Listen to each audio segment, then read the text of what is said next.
Hello दोस्तों, कैसे हैं आप सब। आज की हमारी कहानी है दहेज की आग। अगर आपको कहानी अच्छी लगे तो चैनल को लाइक शेयर और सब्सक्राइब करना ना भूलें। आज गीता बहुत खुश थी। उसे देखने लड़के वाले जो आ रहे थे। बचपन से ही गीता को साड़ी और लहंगा पहनकर सजने संवरने का और दुल्हन बनने का बहुत शौक था। उसका दुल्हन बनने का एकमात्र अरमान था। पढ़ने लिखने में वह एक औसत छात्रा थी। उसका एक बड़ा भाई था अरुण। वह अपनी छोटी बहन गीता को दिलो जान से स्नेह करता था। वह लड़के वालों के स्वागत की तैयारी में अपनी माँ की मदद कर रहा था। काजू बादाम मिठाई समोसे कचौड़ी नारियल कुकीज सॉफ्ट ड्रिंक और ना जाने क्या क्या सब कुछ तैयार था। दोपहर में लड़के वाले जाकर गीता को देख गए। अगले दिन उन्होंने फोन करके बताया कि गीता उन्हें अपने बेटे विशाल के लिए बहुत पसंद है। अरुण ने गीता से पूछा तो गीता ने कहा कि उसे विशाल पसंद है। गीता के पापा ने विशाल के परिवार के बारे में पता लगाया। सब ठीक था। विशाल किसी प्राइवेट कंपनी में जॉब करता था। उसकी एक विवाहित बड़ी बहन थी। जल्द ही गीता और विशाल की सगाई हो गई। गीता का दुल्हन बनने का अरमान पूरा होने वाला था। विशाल जैसा हैंडसम लड़का उसका भावी पति था। वह बहुत खुश थी। उसे खुश देखकर परिवार वाले भी बहुत खुश थे। वह विवाह से पूर्व कई बार विशाल के साथ घूमने गई। विशाल ने उसे कई उपहार भी दिए। विवाह से पहले कुछ महीने पूर्व एक दिन अचानक दिव्या के होने वाले ससुर जी का फोन आया कि हमें 2 लाख रुपयों की सख्त जरूरत पड़ गई है। क्या आप इंतजाम कर सकते हैं। 2 दिन बैंक बंद होने के कारण हमें दिक्कतों का सामना करना पड़ रहा है। हम हफ्ते 10 दिन में आपको पैसे लौटा देंगे।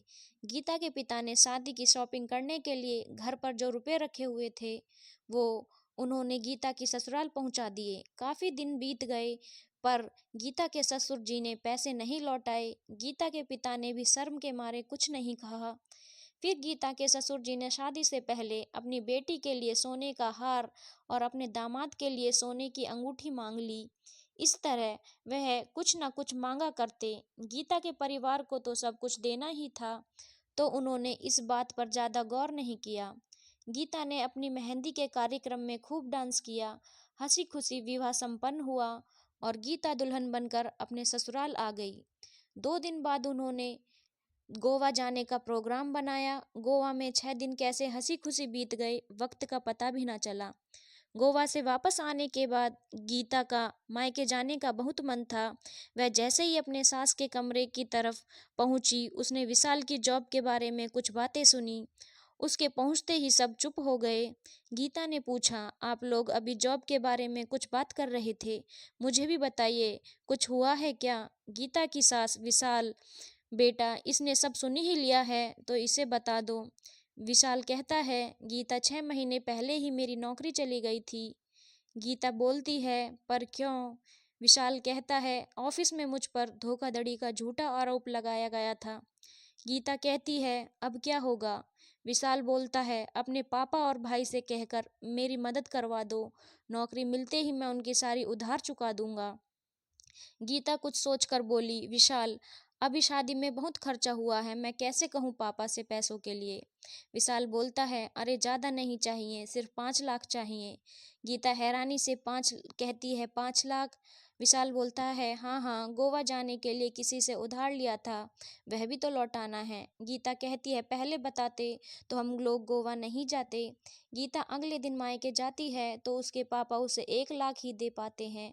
वह पैसे गीता विशाल को दे देती है। पूरा 1 महीने तक विशाल घर पर ही आराम फरमाता रहता है और जॉब ढूंढने की कोशिश नहीं करता।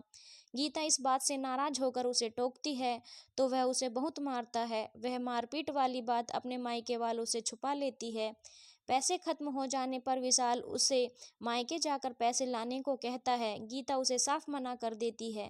गीता कहती है, विशाल अब बहुत हो चुका, मैं अब कुछ भी मांग कर नहीं लाऊंगी, तुम खुद काम करो, जॉब ढूंढो और पैसे कमाओ। शादी की है तो जिम्मेदारी उठानी पड़ेगी तुम्हें। मेरे पापा पहले से ही हद से ज्यादा दे चुके हैं। विशाल ने उसे बहुत पीटा और जब वह मार खाते खाते बेहोश हो गई तब बेहोशी की हालत में ही उसे जला दिया और उसके मायके में फ़ोन कर दिया कि सिलेंडर लीक होने के कारण गीता जल गई है। यह तो अच्छा हुआ कि सिलेंडर पूरी तरह से भरा हुआ नहीं था, नहीं तो आपकी बेटी की गलती के कारण हमारा पूरा घर ही उड़ जाता। गीता के माता पिता के सुनकर होश ही उड़ गए। उन्होंने अपनी लाडली को हमेशा के लिए खो दिया। उन्हें इस बात का बिल्कुल यकीन नहीं था कि इसीलिए उन्होंने पुलिस में शिकायत दर्ज करवाई। पोस्टमार्टम में मारपीट के निशान मिले।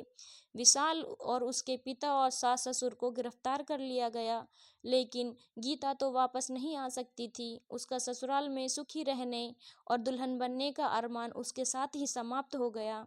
इसीलिए अपनी बेटियों को हमेशा ही शिक्षा दें कि यदि ससुराल में उन्हें कोई परेशानी या दुख है तो वह उसे छुपाए नहीं, और कभी भी किसी भी समय उन्हें अपनी जान का खतरा महसूस हो तो वह तुरंत अपने माता पिता के पास आ जाएं।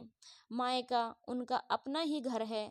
धन्यवाद दोस्तों। अगर आपको कहानी अच्छी लगी हो तो चैनल को लाइक शेयर और सब्सक्राइब करना ना भूलें।